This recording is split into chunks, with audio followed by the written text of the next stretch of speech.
பிஸ்மில்லாஹிர்ரஹ்மானிர்ரஹீம். அஸ்ஸலாமு அலைக்கும் வரஹ்மத்துல்லாஹி வபரகாத்துஹு. ரமலான் ஸ்டார்ட் ஆகி 3வது நாள் போகுது. நேற்று நான் ஃபேஸ்புக்கில் ஒரு கேப்ஷன் ஒன்று பார்த்தேன். அதில் அவங்க போட்டிருக்கிறாங்க, வளமையாக ஃபஜ்ர் தொழுகையில் முன் வரிசையில் தொழுகிற எனக்கு இன்றைக்கு 4வது 5வது வரிசை கிடைச்சி நான் பின்னுக்கு போயிட்டேன். ஏன்னா ரமலானில் சில புது முகங்கள் ஃபஜ்ருக்கு வந்திருக்கிறாங்க அப்படின்னு. இந்த கமெண்ட்டை, இந்த கேப்ஷனை கொஞ்சம் ஒரு சைடில் வைங்க. ஜென்ரலாகவே வளமையாக பள்ளிவாசலுக்கு ஃபஜ்ருக்கு தொலை போகிறவங்க இந்த ஃபர்ஸ்ட் நோம்பில் பெரிய க்ரௌட் ஒன்றை பார்க்க போக்கல ஜென்ரலாகவே அவங்களோட மனசுலுக்க ஒரு உறுத்தல் ஒன்றும் கமெண்ட் ஒன்றும் வரும். அதை பேசிக்கொள்வாங்களும் கூட. பாருங்க, தலைநோம்புக்கு வந்திருக்கிறாங்க, இன்னும் கொஞ்ச நாள் போயிட்டு போய் பாருங்க, ஒரு 15 days 10 days கழிச்சு பாருங்க, இவங்க அப்படியே காணாமல் போயிட்டுருவாங்க. இவங்களாம் நோம்பு முஸ்லீம், இவங்கெல்லாம் ரமலானில் முதல் 10 நாள் அல்லது முதல் நாளுக்கு தான் இவ்வளோ பெரிய க்ரௌட் வரும். இப்படின்னு அவங்கள பற்றின கமெண்ட்வல் வளமையாக வாரி. ஃபேஸ்புக்கில் இந்த சோஷியல் மீடியா கொஞ்சம் கூட இன்ஃப்ளூயன்ஸ் பண்ண ஆரம்பித்த கடந்த 10 வருஷங்களில் பொதுவாக நோன்பு ஆரம்பிக்கிறதுக்கு முதல் நாள் ஆர்டிகல்ஸ் போடுவாங்க ஆட்கள். நாளைக்கு வெள்ளம் காட்டி ஃபஜ்ருக்கு பாருங்கள், வாசல் நிறைய செருப்பு இருக்கும், புதிய முகங்களை நீங்கள் காணுவீங்க, உங்களுக்கு தொழுறதுக்கு இடமே இருக்காது, அதனால நேரத்தோட போங்க. இது ஒரு நக்கலுக்கு கேலிக்கு போடுவாங்க. அதே மாதிரி அந்த நாள், அந்த ஃபர்ஸ்ட் டே, அந்த ஃபஜ்ர் முடிச்சதோடையும் அந்த மாதிரியான ஆர்டிகல்ஸ் வரும். First 3 days talk of the topic இதுதான். ரமலானை பற்றி பேசுறதுக்கு பதிலாக இந்த ரமலானில் முதலாவது நாள் ஃபஜ்ர் தொழுகைக்கு வாரவங்களை பற்றி பேசுவாங்க. இதே மாதிரியான ஒரு ஹைப் எப்போ கிரியேட் ஆகும்னு சொன்னால் கொஞ்சம் 27 சமீபமாகும் போது, அந்த 27க்கும் ஜென்ரலாக ஆட்கள் என்ன செய்வாங்க, பெரிய அளவுக்கு க்ரௌட் பள்ளிவாசலுக்கு போவாங்க, தொழுவாங்க, இபாதத்துக்களில் ஈடுபடுவாங்க. அந்த க்ரௌடை டார்கெட் பண்ணி அவங்கள கேலி கிண்டல் செய்கிற மாதிரியான ஆர்டிகல்ஸ் இந்த 27 சமீபமாகும் போதும், அந்த ஸ்பெஷலாக இந்த 27 நைட் முடிஞ்சு அடுத்த நாள் பகல்லையும் அதுக்கு ஒரு 1 or 2 daysக்கு இடையிலையும் இந்த மாதிரியான சோஷியல் மீடியா ஆர்டிகல்ஸ் வரும். ஈவன் பள்ளிவாசல்லையும் கூட ஆட்கள் இதே மாதிரிலாம் பேசுவாங்க. எனக்கு நல்ல ஞாபகம், நான் சின்ன வயசில் எனக்கு ரொம்ப தெரிஞ்ச ஒருத்தருடைய வீட்டுக்கு போவேன். அவர் சொல்லுவார், நேற்று நான் பள்ளிக்கு போனேன், 27க்கு மட்டும் சில பேர் வந்திருந்தாலும் அவளை பார்த்துட்டு எனக்கு இருந்து கொள்ளையெல்லாம் நானும் திரும்பி வந்துட்டேன். அவனோடும் நானும் ஒண்டா, அவனும் நானும் ஒண்டு இல்லை. நான் வளமையாக இபாதத் செய்கிற ஒரு ஆள், ஒரு நாளும் பள்ளிக்கு வராதவெல்லாம் நீ 27க்கு மட்டும் வந்துக்கிறான், அவங்கள பார்க்க போக்கலே எனக்கு எரிச்சல் ஆகிட்டு நான் திரும்பி வந்துட்டேன் அப்படின்னு அவர் சொன்னது எனக்கு இன்னும் ஞாபகம் இருக்குது. பள்ளிவாசல்ல ஃபஜ்ர் தொழுகையை முடிச்சுட்டு வெளியே ஒரு சில பேர் நின்று, இது ஒரு சமீபத்தில் ஒரு 2-3 இதுவும் ஒரு 10 yearsக்கு முதல்ல நடந்தது. ஒரு 2-3 பேர் பேசிக்கொள்றாங்க. ஃபஜ்ர் தொழுதுட்டு பள்ளியை விட்டு வெளியே வாரவங்க எல்லாத்தையும் பார்த்து அந்த 3 பேர் பேசிக்கொள்றாங்க. பாருங்க, இவர் நீ எங்கேயும் சரி பள்ளியை கண்டிக்கிறீங்களா? இல்லை தானே, இல்லை தலைநோம்புக்கு வந்துக்கிறாரு, இவர் வருவார், இன்னொரு 3-4 நாளைக்கு வருவார், ஒரு 10 நாளைக்கு வருவார், அதுக்கப்புறம் அடுத்த நோம்புக்கு தான் இவரை காணலும் அப்படின்ற மாதிரிலாம் பேசுவாங்க. ஈவன் பெருநாள் அண்டு ஃபஜ்ருக்கும் கூட ஒரு வெரி சின்ன ஒரு க்ரௌட் ஒன்று தான் வரும். அந்த க்ரௌடை பார்த்து ஆட்கள் என்ன செய்வாங்க, நக்கலாக பேசிக்கொள்வோம். இது யாரையும் இண்டிவிஜுவலாக டார்கெட் பண்ணல, ஜென்ரலாக இந்த ரமலான் ஃபர்ஸ்ட் டேல, Ramadan first 5 days, first 10 days, அதே மாதிரி 27க்கு மட்டும் பள்ளிவாசலுக்கு இபாதத் செய்கிறவங்கள டார்கெட் பண்ணுற மாதிரியான சில கமெண்ட்ஸ் வளமையாகவே வாருது. இது எனக்கு தெரிஞ்சு நான் ஒரு 10-15 வருஷமாக நான் பார்க்குறேன். இது பல வருஷ காலமாக இருக்கிற ஒன்றா இருக்கும். இப்போ நான் ஃபர்ஸ்ட்டுக்கு நான் சொன்ன அந்த ஃபேஸ்புக் கேப்ஷனுக்கு வாரேன். அதில் அவங்க சொல்லியிருந்தாங்க, வளமையாக ஃபஜ்ருக்கு முன் சஃபரில் தொழுகிற எனக்கு இன்றைக்கி 4வது 5வது சஃபர் கிடைச்சிட்டு, ஏன்னா ரமலானில் சில புது முகங்கள் வந்ததுன்றதுனால.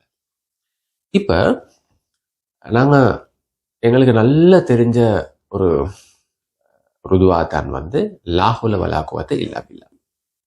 அதனுடைய அர்த்தம் என்னது? அதாவது ஒரு நன்மையான காரியங்கள் செய்யறண்டாலும் பாவத்திலிருந்து வெளியே வாரண்டாலும் அல்லாட உதவி எங்களுக்கு தேவை. 100% அல்லாட கையில மட்டும்தான் இருக்குது. நாங்கள் நன்மை செய்யறதும் பாவத்திலிருந்து வெளியே வாரதும். நாங்கள் ஒரு ஆபிதாக, அதாவது இபாதத் செய்யக்கூடிய ஒருத்தராக இருக்கலாம். அந்த இபாதத் அல்லாஹ் எங்களுக்கு தந்த பாக்கியம், அது எங்களோட டேலண்ட் எதுவுமே இல்லை.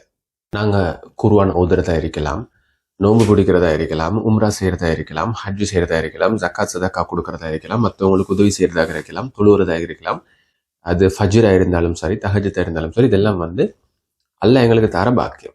இதில் எங்களோட சொந்த எங்களோட முயற்சி இருக்குது, எங்களோட நீயத்து இருக்கலாம். ஈவன் எங்களை முயற்சி செய்ய வைக்கிறதும், நான் இன்றைக்கு தொழணும், நாளைக்கு நான் ஒரு சுன்னத்தான நோன்பு பிடிக்கணும், நான் தொழுதுட்டு இந்த 2 ரக்காத் சுண்ணத்தான தொழுகை தொழணும் அப்படின்ற நீயத்தை எங்களுக்கு வாரதும் அது அல்ல எங்களோட உள்ளத்துல போட்டே தரேன். இதுல நாங்க பெருமைப்படுறதுக்கோ அல்லது நாங்க எங்களைய ஒரு உயர்வா கருதி கொள்றதுக்கோ அல்லது எங்களைய உயர்வா கருதி மற்றவங்களை தாழ்வா நினைக்கிற அளவுக்கு நாங்க எங்களை உயர்வா கருதுறதுல எதுவுமே இல்லை. இதே அல்லாஹ் நினைச்சா அமல் இபாதத்துக்களோட மேல எங்கட உள்ளத்துல இருக்கக்கூடிய ஆசை ஆர்வம் தேவையை கலட்டலாம். ஏன்னா அது அல்லாட சக்தி, அது அல்லாஹ்க்கு இயலும். அது அப்ப நான் நல்லது செய்கிறேன், நன்மையான காரியங்கள் செய்கிறேன், ஒரு ஆபிதாக இருக்கிறேன் அல்லது ஒரு ஆலிமாக இருக்கிறேன், இது எதா இருந்தாலும் இது அல்லாஹ் எங்களுக்கு தந்தது. அது ஒரு சைடு. ரெண்டாவது, வளமையாக பள்ளிவாசலுக்கு போகாம அந்த ரமலானுடைய முதல் நாள் மட்டும் ஒருத்தர் பள்ளிவாசலுக்கு போறாரு அப்படின்னு சொன்னா அவரை பள்ளிவாசலுக்கு போக வச்சதும் அல்லாஹ் தான். அவரை பள்ளிவாசலுக்கு போக வச்சதும் அல்லாஹ் தான்.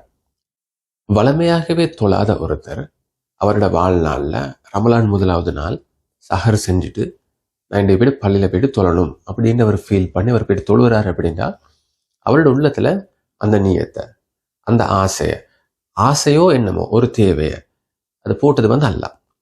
அந்த தேவை இருக்க போயிட்டு தான் அவர் என்ன செய்யறாரு, மென கேட்டு பள்ளிவாசலுக்கு போயிட்டு தொழுகிறாரு. அவரால் அது ஒரு 5 நாள் 6 நாளுக்கு மேல மெயின்டைன் பண்ண இயலாதுன்றது அது அல்லாவுக்கும் அவருக்கும் சம்மந்தப்பட்ட ஒரு விஷயம். அதுவும் அல்லாஹ் நாடுனா கன்சிஸ்டண்டா அவர் தொழலாம் வாழ்நாள் முழுக்க. அப்படி இல்லாட்டி ஒரு 4 இவங்க எல்லாரும் நக்கல் அடிக்கிற மாதிரி ஒரு 4 or 5 டேஸ்லயே அவர் அதை ஸ்டாப் பண்ணலாம். அது அவரோட கையில இல்லை. அப்ப அது அவரோட கையில இல்லை. இப்ப எங்கிட்ட விஷயம் என்னதுன்னா, நான் ஆரம்பத்துல சொன்ன மாதிரி ஒரு நன்மையான காரியங்கள் நாங்கள் செய்யறதுக்கும் பாவத்திலிருந்து நாங்க விலகிறதுக்கும் அல்லாட உதவி தான் எங்களுக்கு தேவை. அப்ப ஒரு பாவம் செய்யற ஒருத்தரை நாங்க பார்த்தாலும் அல்லது அமல் இபாதத்துக்களுடைய விஷயத்துல கன்சிஸ்டண்டா தொடர்ந்து செய்ய இயலாம இருக்கிற ஒருத்தரை பார்த்தா அல்லது நன்மை செய்யாம இருக்கிற ஒருத்தரை பார்த்தா, பாங்கு சொல்றாங்க அவர் போய் பள்ளிக்கு தொழுகிறாரு இல்லை அப்படின்னு பார்த்தா முதல்ல எங்களோட உள்ளத்துல அவரை பத்தின ஒரு பரிதாபம் கொண்டு வரணும், ஒரு கவலை கொண்டு வரணும். நாங்க அவருக்காக வேண்டி கவலைப்படணும். நான் தொழுகிறேன், நான் போயிட்டு பள்ளிக்கு தொழுகிறேன், எனக்கு ஏலும், நான் ஒரு ஆபித், நான் அமல் இபாதத்துகள் செய்யக்கூடிய ஒருத்தன், பாரு இவன் தொழுறா இல்லை அப்படின்னு அவரை கமெண்ட் பண்றதோ கிரிட்டிசைஸ் பண்றதோ அவரை கேலி செய்யறதோ அவரை பத்தி தப்பான எண்ணத்தை உள்ளத்துல எடுக்கிறதோ எங்களுக்கு இல்லை, அது எங்களுக்கு அனுமதிக்கப்பட்டது இல்லை. ஏன்னா நான் ஸ்டார்ட்ல அடிக்கடி சொன்ன மாதிரி நாங்க அமல் இபாதத்துக்கள் செய்யறோம்னா அது எங்களோட டேலண்ட் இல்லை, அது அல்லாஹ் எங்களுக்கு தந்திக்கிற பாக்கியம். அவருக்கு அவர் அமல் இபாதத்தில் செய்யறாரு இல்லைன்னா அது அந்த பாக்கியம் அவருக்கு இல்லையா இருக்கும். அப்ப நாங்க என்ன செய்யணும், நாங்க அல்லாஹ் கிட்ட மன்றாடணும், துவா கேட்கணும். யாரெல்லாம் நீ என்னைய தொலை வச்ச மாதிரி, என்னைய நீ வளமையா ஃபஜ்ருக்கு தொலை வர வைக்கிற மாதிரி, தஹஜ்ஜுடைய பாக்கியத்தை நீ எனக்கு தந்த மாதிரி, நோன்புடைய பாக்கியத்தை நீ எனக்கு தந்த மாதிரி, குர்ஆன் ஓதுறதுல இருக்கக்கூடிய இன்பத்தை நீ எனக்கு தந்த மாதிரி இன்னாருக்கும் கொடு, இவருக்கும் கொடு, இவரை தொடர்ந்து பள்ளிக்கு வரவை அப்படின்னு கவலைப்படணும். அவருக்காக வேண்டி துவா செய்யணும். உண்மையிலேயே அவரோட மேல அக்கறை இருந்தா, உண்மையிலே எங்களுக்கு கிடைச்சிக்கிற அந்த பாக்கியத்தை நினைச்சு நாங்க அல்லாஹ்க்கு நன்றி சொல்லக்கூடியவர்களாக இருந்தா அதே பாக்கியம் மற்றவங்களுக்கு கிடைக்கணும்னு சொல்லி நாங்க நினைச்சு பார்க்கணுமே தவிர மற்றவங்களை கேலி செய்யறதோ கமெண்ட் பண்றதோ இல்லை. நான் ஒருத்தரை நல்ல கூட பழகிருக்கிறேன். அவருக்கு இந்த பழக்கம் வளமையாவே இருக்குது. அவர் நல்லா பேசக்கூடிய ஒருத்தர், நல்ல கமெண்ட் பண்ணுவார். கிரிட்டிசிசம்ஸ் வரப்போகல, விமர்சனங்கள் வரப்போகல அவரோட பேச்சு திறமையெல்லாம் அப்படி இருக்கும். அவர் வளமை என்ன செய்வார், நோன்பு ஆரம்பிக்கிறதுக்கு முதல்ல இந்த டாப்பிக்கை பற்றி பேசுவார், எழுதுவார். நாளன்னைக்கு நோன்பு ஸ்டார்ட் பண்ண போகுது பாருங்க, பள்ளிக்கு போன உடனே ஃபர்ஸ்ட் டே ஃபஜ்ரில் நிறைய செருப்புகள் இருக்கும், எல்லாரும் தொழுவாங்க. ஆனால் பாருங்க யாரும் ஒரு 5 நாளைக்கு மேலே நிற்க மாட்டாங்க. அந்த க்ரௌட் அப்படியே குறைஞ்சு கொண்டு வரும். அப்படி ஒரு 23வது நோன்பு போகல சலாம் அதாவது இமாம் தொழுவிச்சு சலாம் கூட போகல இந்த பக்கம் யாரும் மிக்க மாட்டாங்க, அந்த பக்கம் யாரும் மிக்க மாட்டாங்க. இப்படிலாம் நக்கல் அடிப்பாரு. அதே மாதிரி இந்த 27க்கு பள்ளிக்கு வரவங்களை 27 முஸ்லீம் அப்படின்ற ஒரு லேபிள் போட்டு அவங்கள பத்திலாம் பேசுவார். ஃபன்னுக்கு ஜோக்குக்கு பேசுவார். ஆனா அவரு அமல் இபாதத்துகள் செய்யக்கூடிய ஒருத்தராக தொடர்ந்து இருந்தாரு. காலப்போக்கில் கொஞ்சம் கொஞ்சமா அவருடைய அமல் இபாதத்துக்கள் குறைஞ்சி அவருடைய லைஃப்ல நிறைய பிரச்சனைகள் வந்துச்சு. நிறைய பிஸ்னஸ் விஷயங்கள் அது இதில் இன்வால்வ் ஆகினாரு. நிறைய ஆக்டிவிட்டீஸ்ல ஈடுபட்டதுனால அமல் இபாதத்துக்கள் மேல அவருக்கு இருந்த தொடர்பு அவரே அறியாம ஹி வாஸ் ஹெல்ப்லெஸ். கொஞ்சம் கொஞ்சமா அவர் தூரமாக ஆரம்பிச்சாரு. ரமலான் வந்தா அவர் எப்படி பிஸின்னு சொன்னா, ஈவன் சஹருக்கு எழும்புனா பள்ளிவாசலுக்கு போயிட்டு ஃபஜ்ர் தொழுறதுக்கு கூட அவருக்கு டைம் இருக்காது. அந்த அளவுக்கு டயர்ட்ல படுப்பாரு. அப்படியாப்பட்ட ஒருத்தரை அவர் மாறினாரு. இப்படி சில ரமலான்கள், அவரே சொல்லிக்கிற சில ரமலான்கள்ல ஒரு நாள் கூட பள்ளிவாசலுக்கு போயிட்டு ஃபஜ்ர் தொழுறதுக்குரிய சான்ஸ் எனக்கு கிடைக்கவே இல்லை. நான் ஒரு நாள் என்ன செஞ்சேன், மற்றவங்களை கமெண்ட் பண்ணேன் அப்படின்னு சொன்னார். அவரு அப்படியே பிஸியாகி கொண்டு வந்து 27 வரப்போக்கில் அவர் ஃப்ரீ ஆகுறாரு. அவருக்கு ஆசை, அடே இந்த 26 நைட்டும் நான் பள்ளிவாசல போயிட்டு அமல் செய்யலை, இன்றைக்கு போயிட்டு செய்யணும் போல இருக்குது. ஆனால் நான் இன்றைக்கு பள்ளிக்கு போனால் நான் ஒரு காலத்தில் கமெண்ட் பண்ணனேன், இந்த 27 முஸ்லீம் நான் மற்றவங்கள பார்த்து கமெண்ட் பண்ண தரேன், அந்த கூட்டத்தில் இன்னைக்கு நானும் வந்துட்டேனே அப்படின்ற வெக்கத்தில் அவர் 27 கூட பள்ளிக்கு போகாமல் வீட்டில இருந்து அமல் செஞ்சார். இது உண்மைக்கும் நடந்த ஒரு விஷயம். அவர் 27 கூட பள்ளிக்கு போகிறதுக்கு கூச்சப்பட்டு வானாம். நான் ஒரு காலத்தில் இந்த 27க்கு மட்டும் பள்ளிக்கு வரவங்களை பார்த்து கமெண்ட் பண்ணேன், இன்னைக்கு நான் அப்படி ஒருத்தனை இருக்க தேவையில்லை, நான் வீட்டில இருந்தே அமல் செய்யணும்னு சொல்லி அவருக்கு அந்த 27 பாக்கியம் கூட கிடைக்கல. ஊர் உலகத்துல 27 வந்தா வாழ்நாள்ல இவங்க எல்லாரும் நக்கல் அடிக்கிற மாதிரி, லைக் கடந்த ஒரு வருஷம் தொழாதவங்க கூட 27க்கு சரி பள்ளி போய் தொழுவாங்க.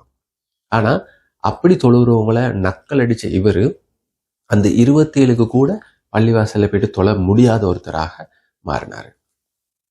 ஏன்? இவர் சொன்னாரு, நான் ஒரு காலத்துல மற்றவங்களை பார்த்து நக்கல் அடிச்சேன், மற்றவங்களை கமெண்ட் பண்ணேன், மற்றவங்களை கிரிட்டிசைஸ் பண்ணேன், மற்றவங்களுடைய அமல் இபாதத்துக்கள், மற்றவங்களுடைய குறைகளை நான் பரிகசிச்சேன், இன்றைக்கு நானே அதை எனக்கே திரும்பி வந்துட்டு அப்படின்றாரு. இதே மாதிரி எனக்கு இன்னும் கொஞ்சம் பேர் எனக்கு தெரியும், அவங்க இந்த கேட்டகரி தான். அதாவது பெரிய அளவுக்கு அமல் இபாதத்துக்கள் ஈடுபட மாட்டாங்க. ரமலான் முதல் நாள் சஹருக்கு எழுமணுன்றதுக்காக வேண்டி அவங்க பள்ளி வாசலுக்கு போய் தொழுவாங்க, ஒரு 3-4 டேஸ் கண்டினியூ பண்ணுவாங்க. அதுக்கு பிறகு ஜிக்ஸாக், சில நாட்களில் போவாங்க, சில நாட்களில் போக மாட்டாங்க, கடைசி 10 நாள் ஏதோ ட்ரை பண்ணுவாங்க. இப்படி அவர் இன்கன்சிஸ்டண்டா ரமலானில் மட்டும் ஏதோ ஒன்று ட்ரை பண்ணுவாங்க, குர்ஆன் எடுத்து ஓதுவாங்க. அவங்களால ஒரு 4 or 5 டேஸுக்கு மேலே அதை கண்டினியூ பண்ணல. இப்படி கொஞ்சம் பேர் இருந்துட்டு வந்தாங்க. ஆனால் அவங்களோட உள்ளத்துல கவலை அடிக்கடி இருக்கும். அவங்களோட உள்ளத்துல கவலை இருக்கும், அடே நான் இன்றைக்கு நான் ஸ்டார்ட் பண்றது தொடர்ந்து செஞ்சு கொள்ள இல்லாமல் எனக்கு போகுதே அப்படின்ற கவலை தொடர்ந்து அவங்களுக்கு இருந்துச்சு. ஆனால் அவங்களோட வாழ்க்கையிலும் சில மாற்றங்கள் ஏற்பட்டுச்சு.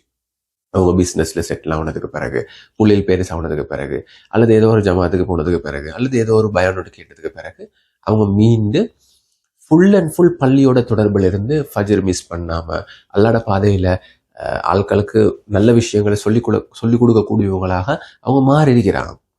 அப்ப இந்த மாற்றம் வரும். அப்ப பாருங்க, நின்று ஒருத்தருக்கு அமல் செஞ்சாலும் தொடர்ந்து என்னால அமல் செய்ய இயலாம போகுதுன்ற கவலை அவங்களுக்கு இருந்துச்சு. அவங்க தொடர்ந்து துவா கேட்கக்கூடியவங்களாக இருந்தாங்க, யா அல்லாஹ் நான் இன்னைக்கு ஸ்டார்ட் பண்ற இந்த இபாதத்தை வந்து தொடர்ந்து எனக்கு கண்டினியூ ஆகணும், அதுக்கு நீ ஹெல்ப் பண்ணு அப்படின்னு துவா கேட்கக்கூடியவங்களாகவும் இருந்தாங்க.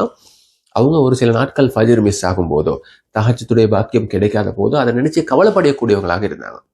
ஆஃபீஸில் வந்து 4 பேர் பேசிக்கொள்வாங்க, நான் இன்றைக்கு தஹஜ்ஜத் தொழுதேன், இன்றைக்கு நான் தஹஜ்ஜத்துக்கு துவா கேட்டேன், நல்லா கபுலாக்குன்னு சொல்ல போகல இவர் கவலைப்படுவாரு, எனக்கு அந்த பாக்கியம் கிடைக்கல அப்படின்னு அவர் கவலைப்படக்கூடியவராக இருந்தார். தொடர்ந்து அவருடைய கவலை அல்லாஹ் என்ன செஞ்சுக்கிறான், அதை அவருக்கு ஏற்பாடு பண்ணி கொடுத்திருக்கிறான். அதுக்கு பிறகு தொடர்ந்து தஹஜ்ஜத்துக்கு எழுப்பக்கூடியவராக அவர் மாறினார். அப்ப நாங்க யாரை நக்கல் அடிக்கிறோமோ அமல் இபாதத்துக்களுடைய விஷயத்துல, யாரை கேலி செய்யறோமோ, சம்டைம்ஸ் எங்களை விட அமல் இபாதத்துக்கள்ல ஒரு உயர்ந்தவராக அல்லாஹ் அவரை மாத்தலாம். அதே மாதிரி நாங்க எங்கட அமல் இபாதத்துக்களை நினைச்சு எங்களே பெரிய ஆட்களாக நினைக்கிறோம், மற்றவங்களை பரிகசிக்கிறோம். எங்கட உள்ளத்திலிருந்து அமல் இபாதத்துக்களுடைய ஆசை, ஆர்வம், தேவையா கலெக்டர் சக்தியும் அல்லாஹ்க்கு இருக்குது. அல்லாஹ் வந்து எனக்கு தெரிஞ்சு குவான்டிட்டியை பார்க்கறது இல்லை, எத்தனை அமல்கள் செஞ்சு கவுண்ட் பண்றது இல்லை. அல்லாஹ் எத்தனை செஞ்சிருக்கிறாரு கவுண்ட் பண்றது இல்லை, அதனுடைய குவாலிட்டியை தான் பார்க்கறது, குவான்டிட்டியை விட குவாலிட்டியை பார்க்கறது. சில நேரங்கள்ல ஒரு 3-4 ஹவர் உட்காந்து குர்ஆன் ஓதுற ஒருத்தரை விட ஒரு 2 நிமிஷம் உருகிய உள்ளத்தோட கண்ணீர் வடிச்சு திக்கி திக்கி குர்ஆன் ஓதக்கூடிய ஒருத்தருடைய அமலுடைய பாரம் சில நேரங்கள்ல பெருசாக இருக்கலாம் அல்லாஹ்ட புறத்துல. அப்ப அல்லாஹ் யாரோட அமலை எந்த நேரத்துல எந்த சந்தர்ப்பத்துல எப்படி கபூலாக்குவான்னு சொல்லி தெரியும். இதுக்கு நான் சொல்ல வர விஷயம் வந்து யாரோட அமலையும் அல்லாஹ் இக்னோர் பண்றதுன்னு சொல்லி இல்லை. இங்கிட்டு பெரியவன் சின்னவன், யாரு கூட யாரு குறவு, யாரோட அமலோட வெயிட் கூட யாரோட அமலோட வெயிட் கூட குறவு அப்படின்றத வந்து அல்லாஹ் தான் நீங்க டிசைட் பண்ணணும். அதனால தான் பாருங்க, சாதாரணமா குர்ஆன் ஓதுறவருக்கு இருக்கிற நன்மையை விட குர்ஆன் ஓத தெரியாம திக்கி திக்கி குர்ஆன் ஓதுறவருக்கு நன்மை கூடன்றாங்க. ஏன்னா அவருக்கு ஓத தெரியாதுன்றது உண்டு, அவருக்கு ஓத தெரியாட்டியும் ஓத ட்ரை பண்றாருன்றது உண்டு. அப்ப அவருடைய உள்ளத்துல இருக்கக்கூடிய அந்த நீயத்துக்கும் சேர்த்து அடிஷனல் நன்மை கிடைக்குது. அதனால ப்ளீஸ் பண்ணி, நான் தான் இத்தனை வருஷம் அமல் செஞ்சேன், நான் இவ்வளவு அமல்கள் செய்கிறேன், நீ செய்யறது இல்லை, இப்படி யாரையும் நாங்கள் கம்பேர் பண்ணி கிரிட்டிசைஸ் பண்ணாம அவங்களோட கபருக்காக வேண்டி அவங்களோட ஆகிரத்துக்காக நீ ஒர்க் பண்ணினா எல்லாரும் நிம்மதியாக இருக்கலாம். தயவு செய்து இந்த ஃபேஸ்புக்கில் மார்க்கத்தை கொண்டு வந்துட வேணாம். மற்றவங்களை கிரிட்டிசைஸ் பண்ணுற பேரில், மற்றவங்களை பரிகசிக்கிறன்ற பேரில் ரொம்ப ஓவராக போகிறது நாளைக்கு அதே எங்களுக்கு திருப்பி அடிக்கக்கூடிய சான்சஸ் இருக்குது. இந்த ரமலான் மெயின்லி எங்களை திருத்துறதுக்குரிய ஒரு இடம் தரேன். இது ஒரு வைல்ட் கார்டு ரவுண்ட் மாதிரி, ஒரு ரியாலிட்டி ஷோன்னு நீங்கள் எடுத்தீங்கன்னா அந்த ரியாலிட்டி ஷோவில் ஒவ்வொரு ரவுண்ட்லேயும் ஒவ்வொருத்தர் எலிமினேட் ஆகிக்கொண்டு வருவார். கடைசியில் ஃபைனலுக்கு ஒரு 4 பேர் செட் ஆகுவாங்க. ஆனால் இந்த எலிமினேட் ஆகுனவங்களுக்கும் ஒரு சான்ஸ் ஒன்று கொடுப்பாங்க. அதுதான் வைல்ட் கார்டு ரவுண்டுன்னு சொல்லுவாங்க. அவங்கள அதில் பெர்ஃபார்ம் பண்ண வச்சு அதில் பெஸ்ட் பெர்ஃபார்மரையும் சேர்த்து என்ன செய்வாங்க, ஃபைனலில் போடுவாங்க. அப்போ மொத ஷோவில் எலிமினேட் ஆகுனவரும் கூட வைல்ட் கார்ட் ரவுண்டில் பாஸ் ஆகி ஃபைனலுக்கு ஃபைனல் டைட்டில் வினராக ஆகிறதுக்குரிய சான்சஸ் இருக்குது. அப்போ இதெல்லாம் சான்ஸ் தானே. ரமலான் யாருக்குரிய சான்ஸ்? அமல் இபாத்துகளோட தொடர்பு இல்லாதவங்களுக்கு அமல் இபாத்துகளோட தொடர்புகளை உண்டாக்கி கொள்றதுக்கு, அல்லாவோட அந்த கனெக்ஷனை டெவலப் பண்ணி கொள்றதுக்கு, எங்களோட துவாக்களை கபூல் செஞ்சு கொள்றதுக்கு, எங்களுடைய பாவங்களுக்குரிய மன்னிப்பை பெற்றுக்கொள்றதுக்குரிய நல்ல ஒரு சான்ஸ் தான் ரமலான். இந்த ரமலானை யாருக்கும் யூஸ் பண்ணி கொள்ளலாம். அதில் தடை போடுறதுக்கோ, அதை கமெண்ட் பண்ணுறதுக்கோ, கிரிட்டிசைஸ் பண்ணுறதுக்கோ யாருக்குமே இங்கே உரிமை இல்லை. தொடர்ந்து அவரை கண்டினியூ பண்ணுறாரா இல்லையான்றது அது அவருக்கும் அல்லாவுக்கும் சம்மந்தப்பட்ட விஷயம். இந்த விஷயத்தில் நாங்கள் தலையிடாமல் இருப்போம். எங்களுக்கு ரமலானுடைய பாக்கியம் கிடைச்சிருக்குது. இந்த ரமலானில் மேக்சிமம் நாங்கள் அமல் இபாதத்துகளை சம்பாதிச்சு எங்களுடைய அஹ்லாக் வளர்த்து எங்களுக்கு நல்ல பண்புகளை வளர்க்குறதுக்கு தான் நாங்கள் ட்ரை பண்ணணுமே தவிர, இப்பையும் கூட இந்த ஃபஜ்ருக்கும் கூட இந்த சஹருக்கும் கூட ஃபேஸ்புக்கில் இருந்து கொண்டு கமெண்ட் பண்ணி கொண்டு ஆர்டிகல்ஸ் போட்டுக்கொண்டு இருக்காமல் ப்ளீஸ் பண்ணி நாங்கள் எல்லாரும் எங்களே டெவலப் பண்ணுறது கொஞ்சம் ட்ரை பண்ணுவோம். Wish you all the very best. ஜஸாக்கல்லாஹ். அஸ்ஸலாமு அலைக்கும்.